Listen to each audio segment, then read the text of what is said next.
Halo Sob, kalian kebayang nggak sih kalau misalnya kalian punya brand dan diakuin sama authorized reseller, tapi kalian nggak kenal? Mungkin istilahnya kalau bisa kalian search itu adalah brand jacking. Oke, mari kita obrolin.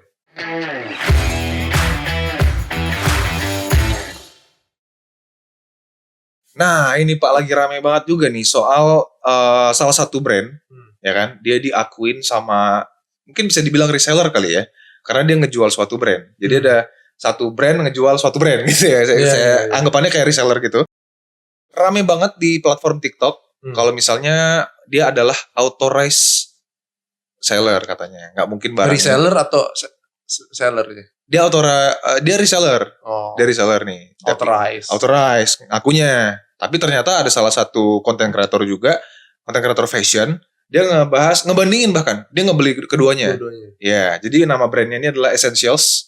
Nah, dia ngebeli dua barang Essentials ini dari yang diakui dan yang orinya. Ternyata memang ketahuan beda bahan. Wah, ini lagi rame banget nih Pak. Baru beberapa hari yang lalu, di hari kita syuting ini tanggal 11 Mei. Menurut Pak Davis gimana Pak kalau soal ini? Ya kalau saya sih mungkin pertanyaan yang saya paling bingung adalah kenapa TikToknya bisa meloloskan itu. Iya, benar juga sih. Iya dong. Iya. Benar. Saya sih nggak terlalu ngikutin yang berita ini, walaupun muncul memang di beberapa algoritma saya gitu. Cuma kenapa bisa tembus dari TikToknya gitu? Bukankah kita justru menaruh kepercayaan kita kepada platform-platform seperti ini? Contohnya kayak Tokopedia. Iya. Siapa namanya Shopee dan teman-teman. Ya jadi maksudnya harusnya kan juga dari mereka bisa melakukan verifikasi dulu dong, authorized-nya seperti apa. Iya, kenapa barangnya bisa sampai di menyerupai lah gitu ya kan. Nah IMS dulu pernah mau ngurusin authorized di Tokopedia aja setengah mati susahnya. Minta data ini, data itulah gitu. Nah cuma memang kan kita serahkan, abis itu kita kasih bukti juga kayak surat authorized distributor dari si siapa namanya, merek-merek kita gitu kan. Dan mereka baru bisa masuk gitu loh. Iya, nggak segampang itu. Makanya kok bisa tembus pertama apakah ada pemalsuan data, pemalsuan dokumen? Wah, ini pertanyaan besar juga ya akhirnya Pak ya. Makanya brand-brand fashion kayak gini istilahnya tuh Pak kalau dia menyerupai kayak gini tuh brand jacking. Kayak itu kayak bahasa di apa? Di dunia HR gitu. Hijacking yang ngambil dari yang lain untuk dia. Iya, tapi benar itu karena memang dia ngambil suatu brand yang ternyata dia nggak terafiliasi tapi dia jual hal yang sama gitu. Dan mengakunya terafiliasi kayak gitu. Ini bahaya banget kan sebenarnya. Bisa, kalau saya sih ngeliatnya bahaya Pak. Tapi apakah bahaya buat si penjualnya yang aslinya ya? Iya, jadinya kan kayak ngejelekin kan. Kok barang bahannya jelek, beda gitu-gitu. Dengan membawa nama si brand tersebut. Gini, kalau kita di dalam dunia bisnis itu selalu akan menghadapi hal-hal seperti ini juga. Contohnya adalah adanya gray market dan black market. Oke. Ya kalau buat yang nanti belajar di ilmu ekonominya, ilmu apa? Mata pelajarannya kalau nggak salah bisnis internasional dulu. Bisnis internasional. Di bisnis internasional itu dia belajar tentang market itu bisa terjadi gray market sama black market. Gray market itu adalah barang yang sama. Contohnya ada di Indonesia kita jual Apple, misalnya Samsung atau apapun itu. Nah tapi ini orang nggak beli di Indonesia. Saya orang Indonesia tapi nggak beli di Indonesia, belinya di Singapura, di Malaysia, di dekat-dekat gitu loh. Iya. Filipina gitu. Tapi dipakai di Indonesia. Itu gray market. Tapi barang original. Original asli gitu loh. Dan authorized tapi dari negara lain tapi dipakai di negara lain juga. Bisa jadi sih yang kasus Essentials ini. Belum. Saya belum kesana sih. Belum. Karena kalau lihat dari si YouTube, itu apa sih Instagramer atau YouTube? Instagram. Instagramernya itu konten kreator itu bilang bahwa itu benar-benar totally beda. Berarti kan beda. Bukan gray market. Berarti kan beda ya kan. Iya. Berarti tidak bisa dibilang itu barang yang sama dengan Essentials. Betul.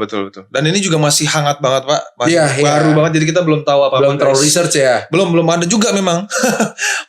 Belum ada juga. Jadi emang mereka juga masih silent sama problem ini. Yang malah yang nge-blow up tuh kan konten kreatornya. Suatu konten kreator bukan brandnya yang nge-blow up. Nah, ini menarik juga nih. Kenapa brandnya belum terlihat memberitakan sesuatu? Belum terlalu keras ya. Iya, kayak ini saya tidak tahu. Oke. Belum ke publik. Saya mungkin bisa mikir gini sih. Kalau saya yang jadi punya brand, mungkin dia Essentials itu, mereknya Essentials kemarin. Essentials itu Pak, iya. Terkenal gak sih? Saya nggak terlalu tahu. Saya juga nggak tahu bahkan sebenarnya. Cuma saya nggak terlalu tahu. Menarik aja nih topiknya brand jacking itu. Saya ada satu produk essential saya beli itu tas sih. Tas ya. Udah satu doang. Karena saya nggak terlalu suka juga modelnya. Cuma nyoba doang ya kan. Terus gimana Pak tasnya? Biasa aja sih. Pakainya juga biasa, terus ya udah gitu ya. Iya beli karena lagi demen aja gitu, lagi impulsif. Impulsif buying juga ya, impulsif buying kadang-kadang. Impulsif buying yang sudah terlimitasi sekarang.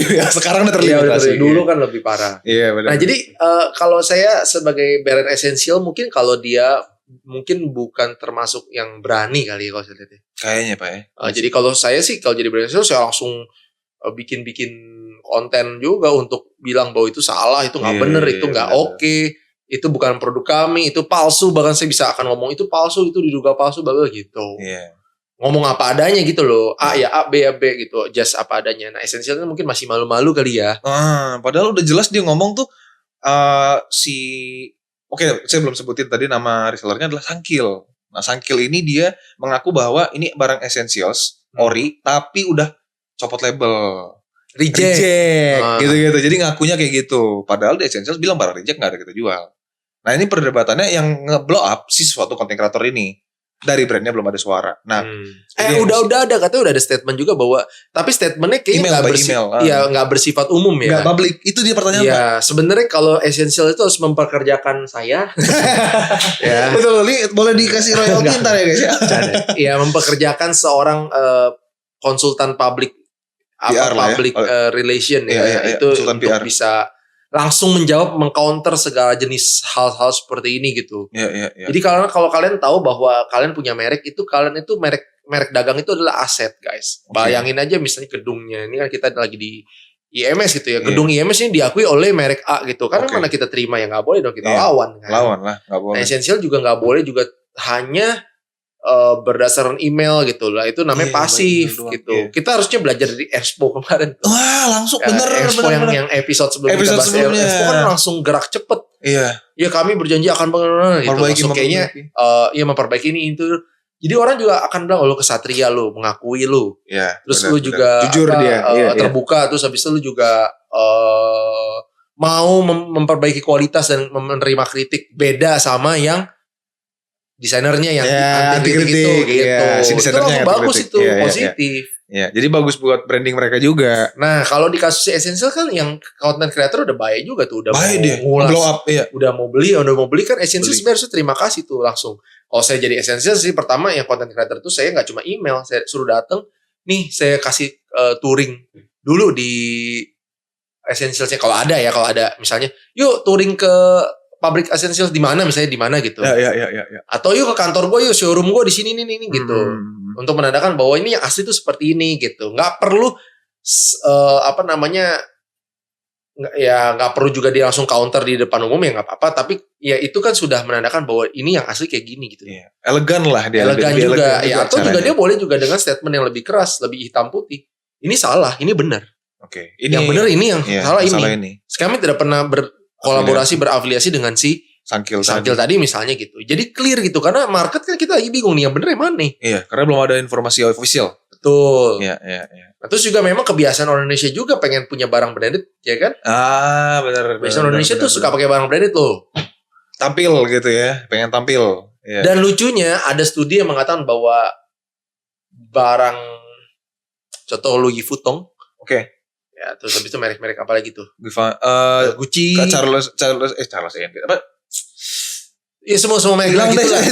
Ya, targetnya itu bukan orang kaya. Tapi orang miskin nih katanya ini kasarnya gitu ya, orang miskin yang mau terlihat kaya. Well sebenarnya mungkin karena terlalu ini ya, miskin itu juga menurut gue nggak tepat. Lebih tepat adalah orang yang punya uang tapi nanggung tapi pengen terlihat kaya gitu loh. Nah, makanya dia akan ngejar yang namanya LV bla bla bla bla bla.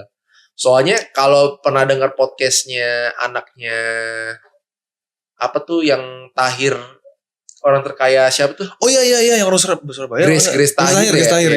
Ibu Grace Tahir. Nah itu Bu Grace Tahir dia bilang katanya orang kaya itu sukanya yang calm brand gitu loh. Jadi branded tapi yang kalem. Yang lebih halus, lebih warna juga lebih gak ngejreng. Jadi saya ngomong kayak gini jadi nyesel juga pernah beli salah satu brand juga sih. Bapak sebenarnya agak lumayan aware juga ya sama fashion brandnya. Itu lihat saya lumayan tampilannya ya. Enggak lah. Apa nih? Kok agak-agak fashionable ya? Iya, fashionable nih kali ini kita, Pak. Enggak kali ini juga. Saya kan termasuk kalau cukup suka fashion juga. Cukup suka ya, Bisa kan lebih maksudnya tampilannya santai gitu, gak terlalu warna-warni. Ini agak cerah kita hari ini, Pak. Ini sih putih lah. Gini, kalau kita di dalam dunia fashion itu putih sama hitam dan abu-abu muda, abu-abu tua sama navy gitu. Katakan itu masih masuk golongan netral. Oke. Dan itu sesuatu hal yang saya suka adalah dari fashion saya suka pakai yang netral. Banyak kan. Saya nggak suka yang merah, hijau, kuning gitu saya nggak terlalu suka. Ya itu kan gayanya masing-masing ya. Pada dasarnya memang ada dua, yang satu lebih suka ngejreng, yang satu lebih suka kalem. Kalau saya lebih cenderung yang suka kalem. Ya. Nah cuma memang kalau tadi dengan YouTube-nya dari Ibu Grace Tahir itu jadi nyesel juga saya beli yang kenapa itu kan langsung. Oh berarti gue termasuk golongan yang disebutkan. Golongan yang disebutkan oleh Ibu Grace. Nah dia kan nyebutin Ibu Grace Tahir itu nyebutin beberapa brand yang rekomend dia yang memang mahal dan orang kaya beneran kaya yang pake. Mungkin kalau karena level dia level super kaya sih ya udah konglo sih. Grace Tahir dia konglo bukan kaya lagi. Jadi mungkin beli baju 8 juta ya biasa, 10 juta, 20 juta biasa gitu kan. Ya kalau saya kan untuk beli gitu harus nabung dulu bentar gitu beberapa kali baru bisa beli. Nah cuma ya kalau dia memang benar-benar udah di level dia beli kenyamanan tuh. Oke. Nah sekarang mungkin pertanyaannya gini Jak. Di dalam dunia kerja, dunia profesional, dunia usaha, dunia bisnis, perlu gak barang branded? Pertanyaan saya ke kamu. Ini gantian saya nanya nih. Boleh Pak. Nah ini saya udah pernah ada yang nanya ke saya. Dan jawaban saya tuh masih sama sampai sekarang. Apa? Jawabannya adalah perlu tapi. Ya.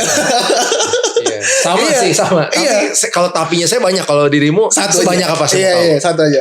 Perlu tapi saat tapi saat kita kemana, saat kita bertemu dengan siapa, itu doang. Jadi karena kalau saya tuh tipe orang yang dress to express.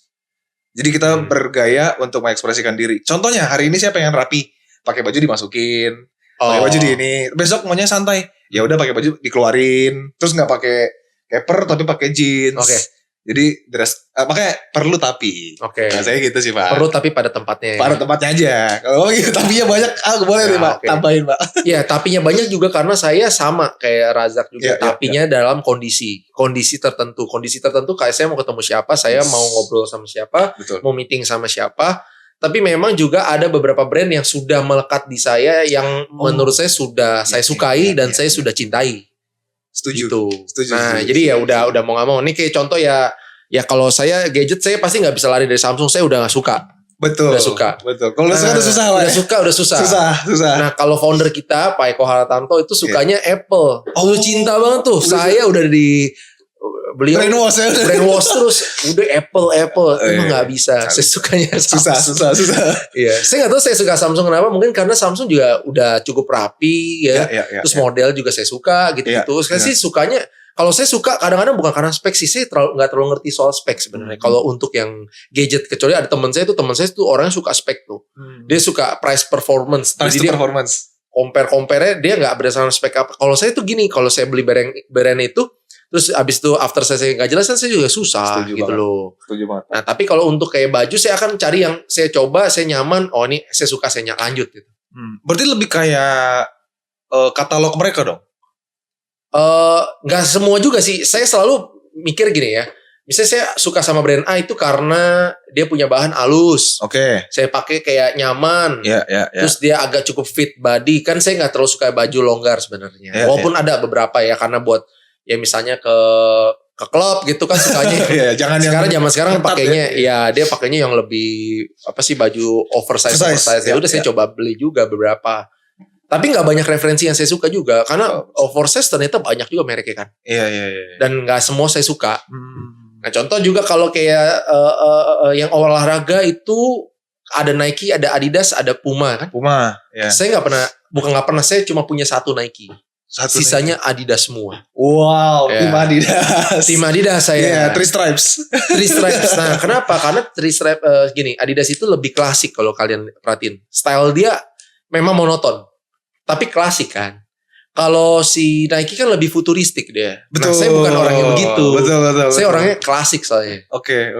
Ya. Oh, jadi kalau dari segi fashion tuh memang kita harus, bukan kita, maksudnya Bapak tuh agak detail di bagian tadi itu ya, yang futuristiknya dan segi nyamannya. Kalau futuristik itu ya dia mungkin lebih main di warna, lebih berani ngejreng kan. Nah, kalau saya kan kurang suka yang terlalu ngejreng. Benar. Tapi bukan artinya saya juga nggak punya produk yang tidak ngejreng ya. Ada contohnya juga sepatu. Kalau sepatu kayak main bola gitu ya.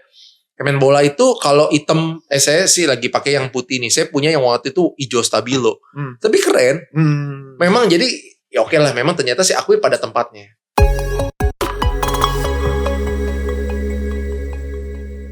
Pak, menurut Bapak sepenting apa sih fashion itu dalam bisnis sebagai bisnismen ya, Pak? Ya itu yang tadi kalau Raja kan bilang kan penting tapi kan. Yeah. Nah ini penting tapi juga memang tergantung kita mau ketemu sama siapa pertama. Ya. Yeah.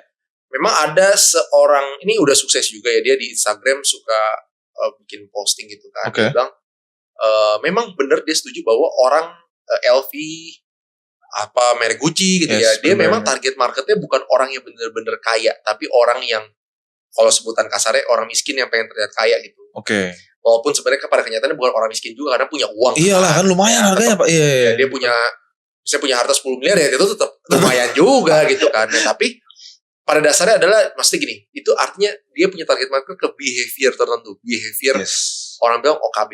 Oke. Orang kayak baru, yang heboh. Gue udah mampu nih. Gue mampu, jadi gue mau tunjukin kan begitu. Ya.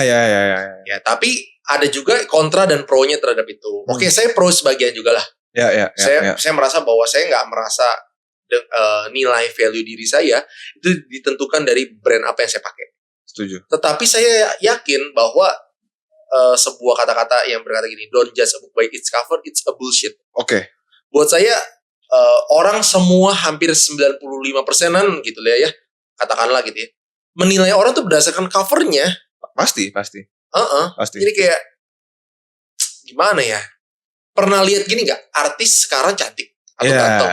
Dulu waktu belum punya apa-apa jelek banget. Pak, main bola deh Cristiano Ronaldo. Oh iya. Itu viral banget kan? Iya, Cristiano Ronaldo. Sebelum dia sekarang ganteng banget ya kan istilahnya.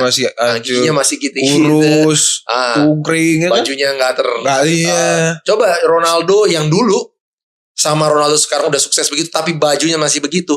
Yeah. Apakah kalian akan respect terhadap Ronaldo? Yeah. Apakah dia akan punya nilai value brand dirinya? Identity brandnya dia akan tinggi sekali, value-nya kan enggak. Dia harus kayak sekarang nih, tampilannya, jasnya harus yang $2,000 suit segala macam. Baru dia bisa kelihatan, oh, lu berhasil ya gitu. Kalau saya bilang begini, Jak, selalu fashion itu nggak selalu berbicara tentang kayak piramid. Oh, makin ngejreng bajunya berarti makin kelihatan ini sifat orang miskinnya makin kental gitu. Nggak selalu begitu. Nggak linear ke atas, tapi dia bersifat gimana ya? Setiap market punya caranya. Contoh kalau dia jagoan teknologi kayak Facebook, Mark Zuckerberg, dia pakai jam tangan mahal, misalnya cincin berlian kayak Pak Hotman Paris gitu ya, apalah gitu ya, bajunya apa yang mahal-mahal, dia nggak keren jadinya. Karena dia berdasarkan dari tech. Dia tuh perusahaan teknologi, dia kayak hanya lebih di set harus humble gitu loh. Yang saya perhatiin ya. Ya betul. Terus pertama itu, yang kedua juga dia udah merek besar Facebook, dia merek besar apa? Meta sekarang Pak. Instagram. Instagram. Yang ngapain? WhatsApp juga dia. Yang butuh jadi gini. Kalau dia pakai LV, ya untung LV. Nge-branding jadi benar juga. LV dipakai Mark Zuckerberg loh, Mark Zuckerberg gitu. Pakai LV nih. LV nih. Iya. Nah, sedangkan si siapa? Mark Zuckerberg mungkin hitung-hitung. Wah, dia harus bayar gue dong. Kalau gue pakai LV. Benar. Bahkan dia polos-polos tuh. Dia kan kalau pakai baju polos-polos. Selalu abu-abu kalau salah. Sering. Berarti bisa dibilang gini Pak. Personal brandingnya Mark Zuckerberg lebih tinggi daripada branding baju fashion. Branding baju fashion ya. Ya mungkin dia mikirnya gini kali ya. Ala LV, ala Gucci, ala apa lagi misalnya Givenchy atau Fendi. Lu juga pakai platform gue untuk ngeposting kan. Iya, ya gue lebih tinggi dong. Iya, gue gak perlu lu soalnya. Gue gak perlu lu yang perlu gue. Jadi dia udah. Jadi gini deh ya, kalau saya lihat Mark Zuckerberg itu bukan mau bikin diri dia terlihat humble juga. Lebih tepatnya gini, lu mau gue pakai barang lu bayar gue lah. Benar. Gitu. Nah, kalau contoh Hotman Paris emang nggak kurang kayak apa? Dan dia harus Tapi dia norak tuh gayanya tuh pakai show cincin off terus. Karena di leveling dia sebagai lawyer, dia bilang dia harus ngejreng supaya lawan takut. Katanya kan dia pernah ngomong gitu tuh. Jadi dia, nah ini salah satu yang saya juga nilai adalah kenapa fashion tuh menurut saya penting jawabannya adalah karena saya juga melihat dari kayak Hotman Paris. Hotman Paris bilang apa? Ya ini gue butuh jam tangan yang mahal, terus habis itu cincinnya yang berlian-berlian itu biar orang takut sama gue, jiper duluan. Jadi waktu gue berkasus itu, waktu bela klien, bela jadi lawyer, mantep. Oh ya udah, reasonnya nggak salah tuh. Iya, langsung hilang tuh kalimat don't judge a book by its cover tuh langsung hilang dong. Yes, everyone judge a book by its cover kan. Nah tapi tetap juga makanya ada juga pro dan kontra. Nah terus habis itu jam tangan mahal, oke. Nggak semua orang tahu jam tangan mahal. Ya, termasuk saya.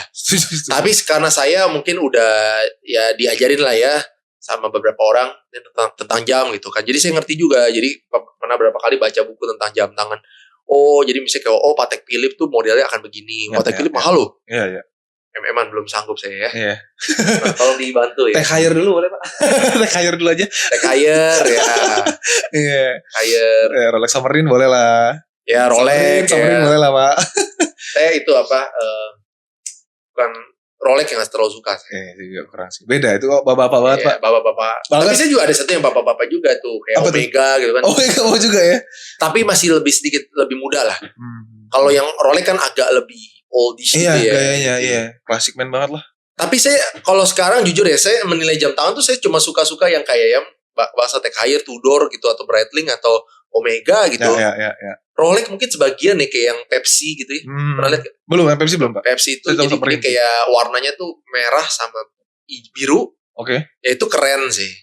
Dan kayak anak muda. Tapi kalau Rolex yang realnya tuh yang kayak warna silver atau yang emas gitu, saya nggak suka sih. Terlalu. Itu bukan saya banget. Iya. Ya, nah tapi orang yang ngerti Rolex, kalau misalnya ya saya meeting ketemu sama owner yang pakai Rolex, saya pakai Rolex juga ya, dia pasti, wih, lu pakai tipe XY tinggi gitu kan? Iya. Nah dari situ kan kita bisa mulai pembicaraan. Betul. Bisa iya Bu, emang kamu beli di mana? Oh saya beli di Paris Bu. Oh setahun biasa berapa kali ke Paris misalnya gitu. Oke. Jadi obrolan. Jadi obrolan. Nah dari obrolan itu kan cair tuh suasana tuh. Iya. Nah setelah suasana cair ya Bu apa bla bla bla. Baru kan kita mulai ngomong kerjaan dong. Iya benar. Tuh kemarin kontrak yang aku udah kirim timku udah reviewnya gimana hasilnya. Iya benar. Aduh masih gini. Aduh bantu Bu gini. Kan udah enak tuh tadi karena pembukaannya udah enak. Udah enak juga. Iya benar. Jadi kadang-kadang makanya pertanyaan saya adalah butuh gak butuh dengan syarat ya memang ada reasonnya. Tapi saya gak setuju kalau kalian misalnya beli barang branded, ngabisin duit kalian, ngabisin tabungan kalian, tapi kalian gak tahu tujuannya apa. Buat ke kafe doang 2 jam duduk. Ya, dia bilang, iya karena bos gue pakai. Ya karena atasan gue pakai, makanya gue pakai. Ya tapi lu tujuannya apa? Ada gak misalnya contoh ya seperti tadi, iya biar gue ya gini loh, kita itu bisa ngedeal bisnis itu kalau kita cocok pertama. Bagaimana kita cocok kalau kita satu frekuensi dan satu energi. Yes. Nah gimana energinya bisa sama kalau misalnya gini? Aku gak ngerti Pak Rolex itu apa ya. Wow. Oh aku baru tahu jam tangan ada yang 100 juta. Aku baru tahu, aku kira jam tangan cuma 200 ribu. Kan susah gitu loh. Ngobrolnya gimana? Bagaimana bisa ngedeal sama orang yang mau tanda tangan kontrak 10 miliar, 20 miliar, 100 miliar. Lu Rolex aja gak tahu harga 100 juta. Rolex aja gak tahu. Oke kalau lu gak pakai gak apa-apa. Gak apa-apa. Lu tahu. Tapi tahu. Benar. Oh iya, Pepsi tahu. Yes. Rolex itu ngeluarin kayak gitu, ada Pepsi series, ada Cola gitu ya, ada apa itu warna-warna yang mereka dipakai gitu.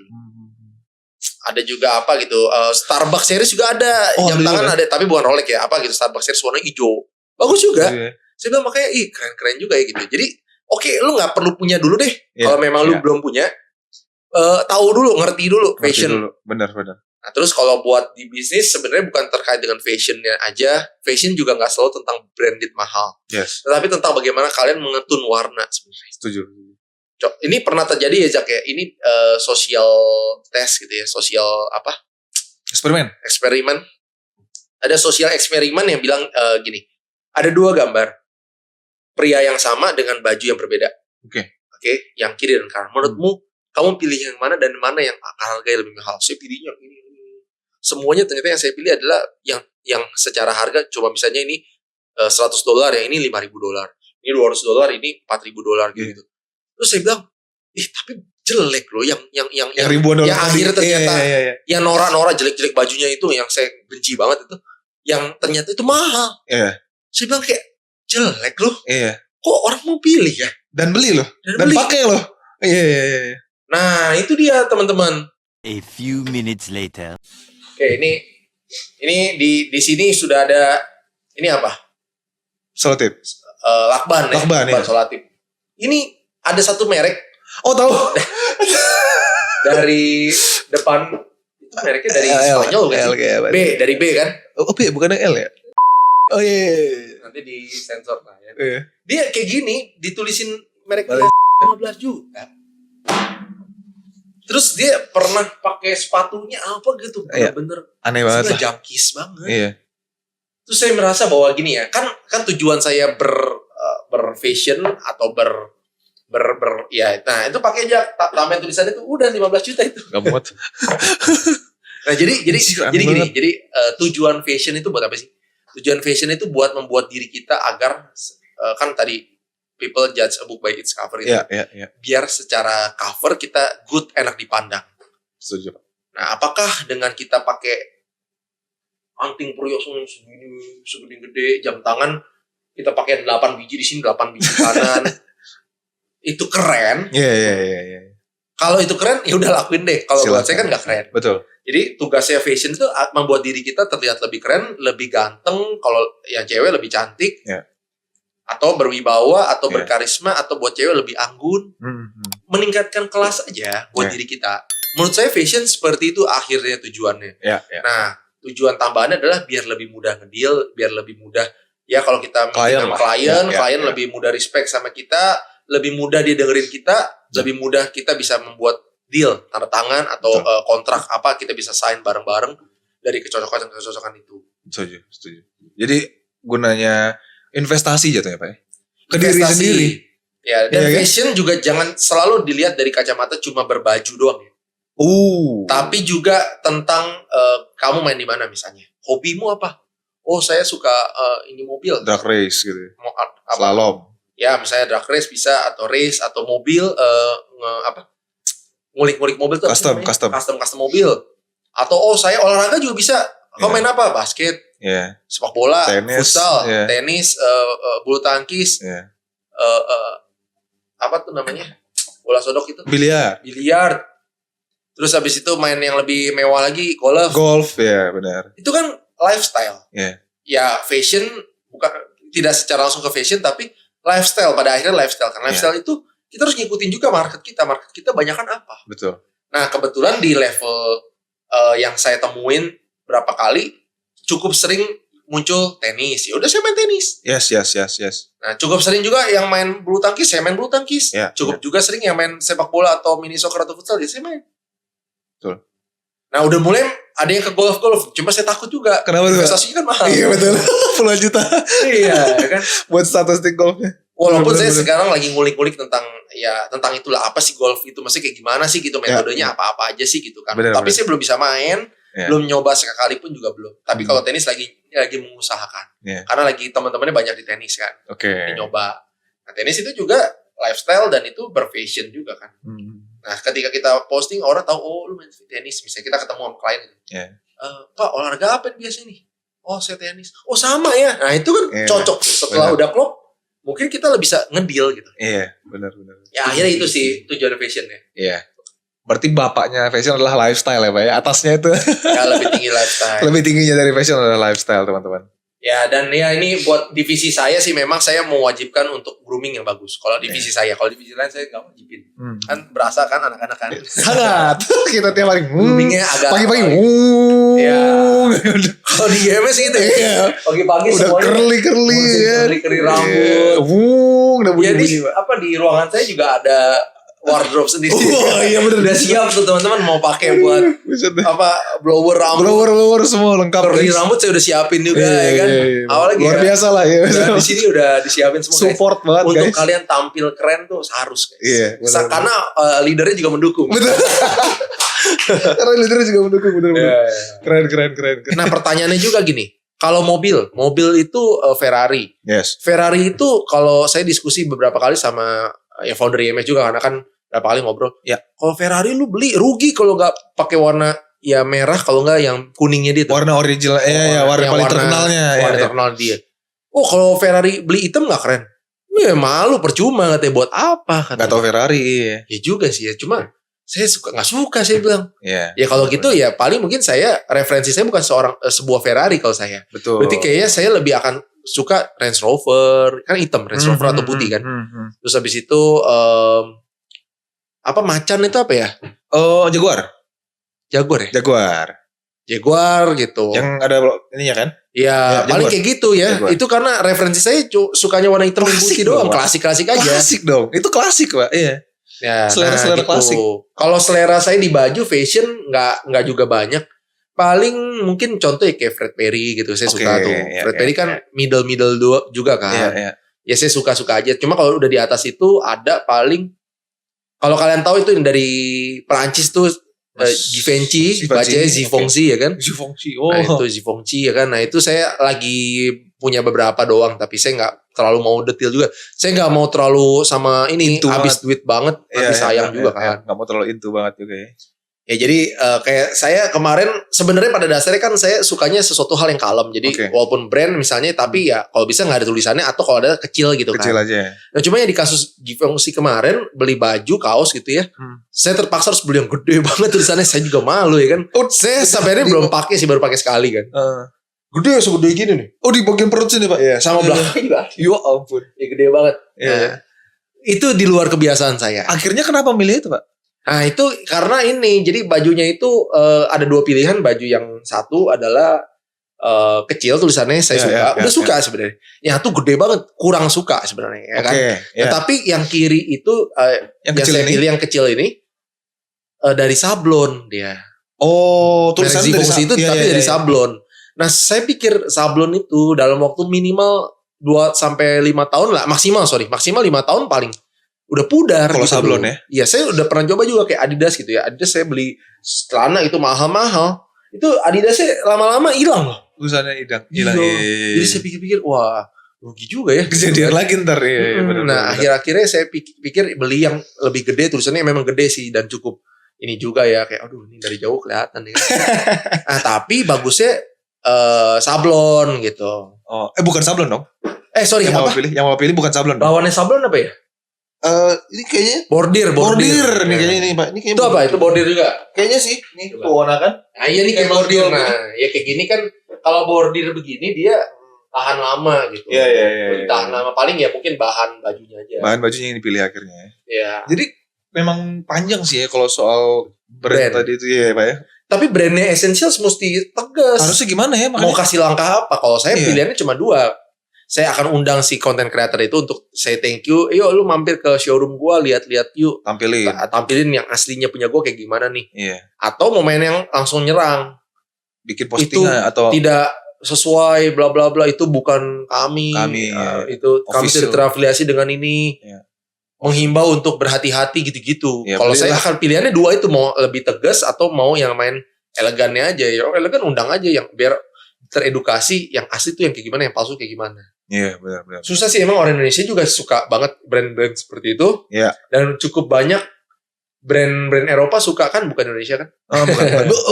Suka kan, karena kan Indonesia daya belinya untuk yang brand-brand cukup tinggi loh. Betul. Nah, itu ya, senang begitulah kayak tadi cerita Barabis juga ya. Konsumtif. Wah, itu negara kita negara konsumtif guys. Makanya tapi kalau misalnya saya sih Pak, agar ada efek jerah maksudnya sakilnya harus biar ada efek jerah, kita harus kasih punishment sebenarnya.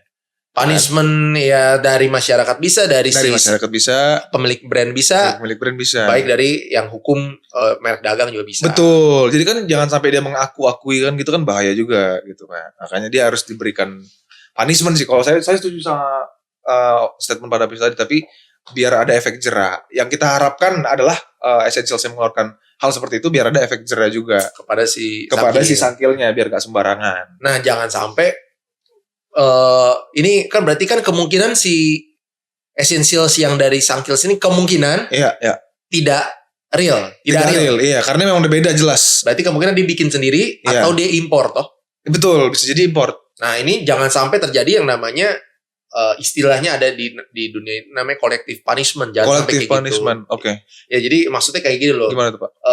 Kan yang nakal oknumnya satu nih. Ya misalnya si Tapi Akil ini. ya impactnya adalah nanti pembatasan apalah misalnya pembatasan impor lah atau apalah terhadap penjual-penjual yang punya model bisnis seperti ini. Padahal penjual lain mungkin adalah yang asli, yang jujur, benar. yang jujur, yang ini tidak real misalnya. Iya. Gara-gara dia yang repot kita semua yang jujur juga. Itu namanya collective punishment. Collective itu nggak punishment. oke sih.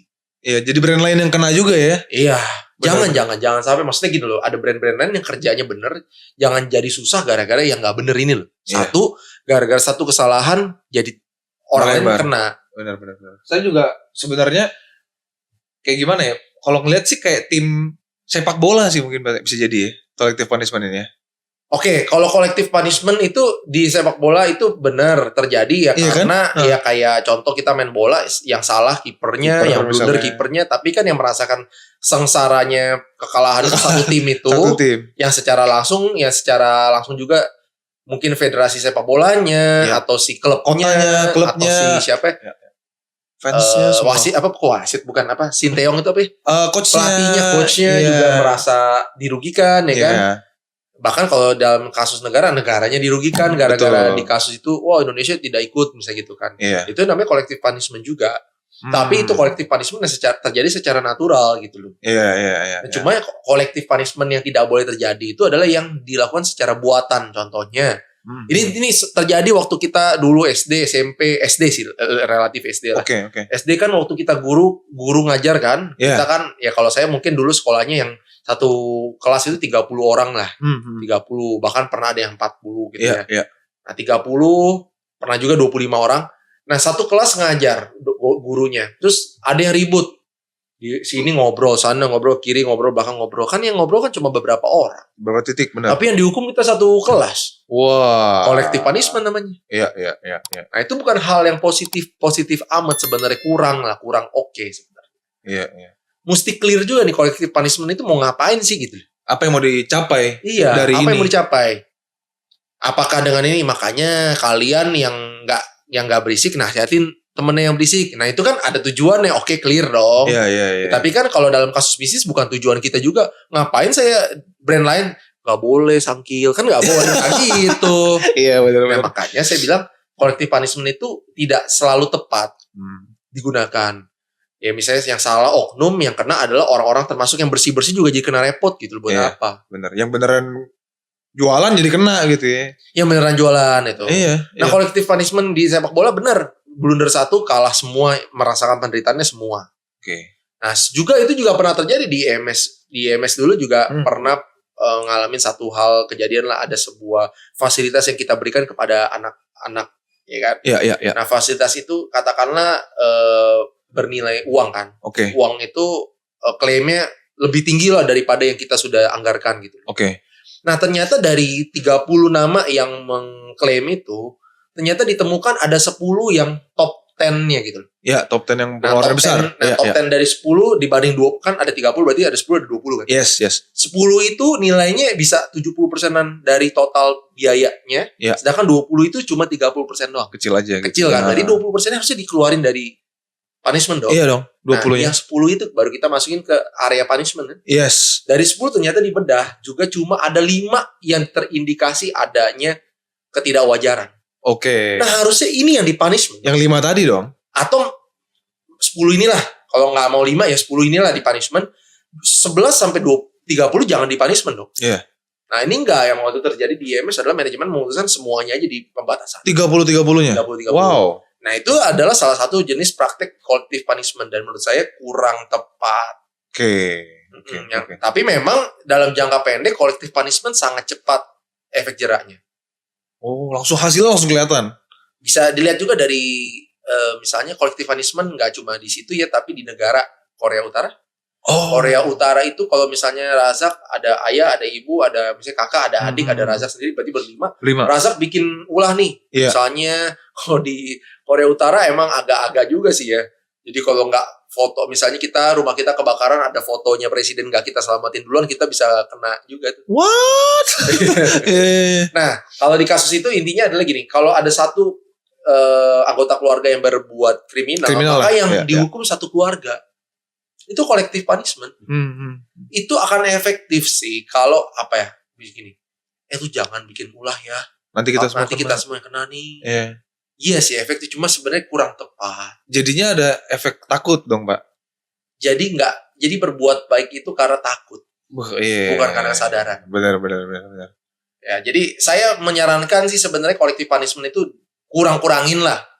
Tapi memang pada di beberapa term and condition tertentu memang cukup cepat. Contohnya dengan yang kasus tadi yang di IMS, dengan kita melakukan pembatasan langsung dari yang klaimnya tinggi tiba-tiba turun jauh. Langsung turun jauh, benar. Untungnya saya akhirnya kan nego kan ke manajemen bahwa ya paling ini 1 bulan 2 bulan aja ya, jangan lebih. Maksudnya kita harus pelajari bahwa sebenarnya yang bersalah itu adalah 5 orang atau 10 orang itu gitu loh. 20 orang sisanya itu tidak bersalah, ngapain kena juga. Benar. Jadi sebaiknya dilepasin aja. Ya akhirnya dilepasin juga. Jadi collective punishment oke untuk hanya sementara aja, nggak bisa jangka panjang. Kalau jangka panjang itu harusnya kita bermain di hulunya ke hilir gitu. Wih, mantap. Dari hulu ke hilir. Nah, kalau di kasus punishment lagi, ini kita juga bisa lagi kita bahas juga kayak contoh dalam hal buang sampah. Iya, benar. Kebersihan. Kalau kita melihat kebersihan, kita harus melihat kedua negara yang di dunia yang cukup populer. Tahu dong di Asia. Iya, Jepang. Pertama Singapura, ya. Kedua Jepang. Dua itu sih. Nah, tapi ada perbedaan besar antara dua negara ini. Oke. Negara yang pertama itu Singapura bersih, tapi bersih karena punishment. Oh iya. Iya. Bersih karena punishment. Kalau buang sampah sembarangan, denda. Buang sampah sembarangan, denda. Jadi mereka tuh takut meludah, takut merokok sembarangan itu karena adanya denda, hukuman. Oke. Mereka takut. Dalam waktu jangka pendek itu cukup efektif untuk membuat negara itu jadi bersih, benar gak? Benar. Jadi dong nggak mau dong karena nanti kena denda nih gue. Wah, gue bahaya nih, gue buang sampah ketahuan langsung kena denda 1 juta, habis gue. Nyesel gue daripada gue keluar duit 1 juta. Nah, tapi kalau di Jepang denda itu sudah tidak ada. Oke. Nah, tapi itu sudah diajarkan dari turun temurun dari kurikulumnya. Memang bahwa di Jepang itu menjaga kebersihan nih. Ini kalau misalnya Raza ngerokok terus ada puntung jatuh ke bawah. Iya. Nah terus orang Jepang lihat nih, Raja begini, orang Jepang itu ambil tisu, dia bersihin itunya, area sekitar itu, dia buang ke tempat sampah. Wow. Nah terus itu katanya kenapa sih kok orang Jepang kayak gitu? Bisa kayak gitu, iya. Karena dia merasa bahwa menjaga kebersihan itu adalah sebuah honor. Honor itu apa? Kebanggaan. Itulah yang baik sebenarnya. Iya. Itu yang ideal. Jadi kita membuat orang mau melakukan sesuatu kebaikan itu dari dalam. Dari dalam diri dari dia hati sendiri. Dia yang merasa sebuah kebanggaan buat gue bisa ikut menjaga kebersihan. Bukan jangan sih. Ya hindari seperti Singapura yang lebih ke gue berbuat kebaikan atau kebersihan ini karena gue takut dihukum. Benar. Itu akan tidak. Kalau dia orang Singapura misalnya pindah ke Indonesia yang lebih ringan atau lebih gak ketat, takutnya balik lagi buang sampah lagi. Iya, gue gak ada denda kok kalau di sini. Nah, sedangkan kan kalau orang Jepang itu sampai masuk tuh yang kayak supporter Jepang, dia nonton Jepang kan lagi tanding sepak bola, dia nonton. Iya. Baik mau di Indo maupun di mana. Oke. Habis pulang dispungutin sampah. Iya, benar. Tahu Pak. Saya bilang bagus itu. Iya. Nah sebenarnya sih kalau di Indonesia juga diajarin di dulu waktu sekolah tuh piket tuh. Oh benar. Iya. Ada orang-orangnya. Menggerutu mulu tuh. Ngapain sih ngurusin sampah? Tapi sebenarnya harusnya oke. Saya juga sekarang di umur sekarang ini udah mulai menjaga kebersihan di rumah. Saya merasa bahwa saya bisa nyapu, saya bisa pelin, saya bisa ngelap meja, saya bisa cuci piring. Itu bukan sebuah pekerjaan yang hina. Iya. Saya merasa bahwa itu jadi sebuah hal yang saya bangga lu bisa menjaga kebersihan rumah saya sendiri. Betul, setuju. Jadi saya kayak ngerasa ada rasa memiliki gitu loh. Iya. Nah kalau kalian udah bisa di level seperti itu, it will be good sebenarnya. Ya, setuju Pak, setuju. Ya jadi punishment gitu ya. Menumbuhkannya itu yang PR Pak. Makanya sebenarnya nggak salah juga Singapura kayak gitu dan Jepang kan dulu kayak gitu juga. Jadi memang kalau menurut saya setuju sama Singapura dan Jepang. Kenapa? Karena memang harus dihajar dulu kasar gitu. Harus dipres dulu nih. Tak. Baru nanti dijelasin. Jadi bukan dibiarin nih. Nah Singapura tuh mungkin udah di level yang dimana dia harus menjelaskan. Kenapa sih kita pemerintah bikin denda lo di sini. Nah, ya, ini penting. Iya kan, Pak? Nah, jadi mungkin pelan-pelan nih orang Singapura juga, ya tapi Indonesia harus soon to be juga akan ke sana. Ya gitu semoga teman-teman. Tapi maksudnya orang Singapura itu mungkin harus dijelaskan kenapa sih harus jaga kebersihan, kenapa sih gini. Jadi why-nya juga harus jelasin. Iya benar. Oke. Tadi kalau dibahas tentang why dan ini, Singapura itu fokusnya ke how, bagaimana menjaga kebersihan. Kalau Jepang udah why kita harus jaga kebersihan. Sebenarnya yang paling kuat why. Saya dalam berbagai hal ya, dalam hal mau rekrut karyawan juga, pertanyaan saya adalah why you mau kerja ini? Why, bukan how lagi. Iya. Kalau bagaimana kan dia, ya saya akan mempersiapkan ini. Kenapa? Karena how itu lebih bisa dilakukan persiapan dulu. Betul. Kenapa kamu kerja ini? Iya Pak, karena ini itu lebih feeling perasaannya. Iya Pak, karena mama saya sakit misalnya. Jadi saya harus kerja banting tulang. Oh, itu lebih feeling kan. Tapi kalau how, bagaimana kamu mempersiapkan pekerjaan kamu? Oke, dia udah bikin research dulu tuh biasanya. Saya akan begini, lebih buatan lah. Ya. Kalau itu lebih tulus, kalau yang why itu lebih tadi. tulus. Makanya si Jepang tadi juga lebih appreciate saya, walaupun saya juga appreciate Singapura ya. Orang Singapura juga mestinya kerja kerjaan debut juga. Dan itu jadi contoh di negara-negara lain. Tapi negara Asia mana lagi Pak yang kayak gitu? Udah ketat juga kayak gitu. Mungkin yang pada sering datengin? Enggak sih. Kalau saya kan yang kayak ke China nih. Saya waktu itu kan ke China. Nih mungkin akhir bulan depan ini juga ke China juga nih. Iya. Di kota-kota besarnya sih udah bersih dan rapi. Oke. Tapi pendekatannya China kayaknya lebih deket ke arahnya Singapura. Oh, masih hal. Dia menggunakan harusnya begini gitu. Ketegasan lah, pakai hukuman gitu lah. Jadi mereka menjaga kebersihan, ketertiban karena ada hukuman. Oke. Masih tetap di situ ya Pak ya? Masih di level itulah.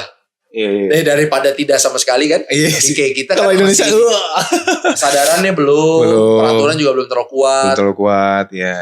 Ya makanya sebenarnya dengan hadirnya Pak Presiden yang bentar lagi kan mau ganti nih. Ya. Yang sebelum-sebelumnya yang 2 periode kan udah menang gitu kan. Itu dia juga mau mengganti gitu cara pikir kita gitu, bahwa ya memang nggak enak. Peraturan itu nggak enak, nggak akan pernah enak. Tapi lu jalanin ini demi kebaikan buat generasi yang di bawah-bawah. Ya ini kayak TKDN ya memang ngeselin juga sih. Tapi ya buat generasi selanjutnya penting juga.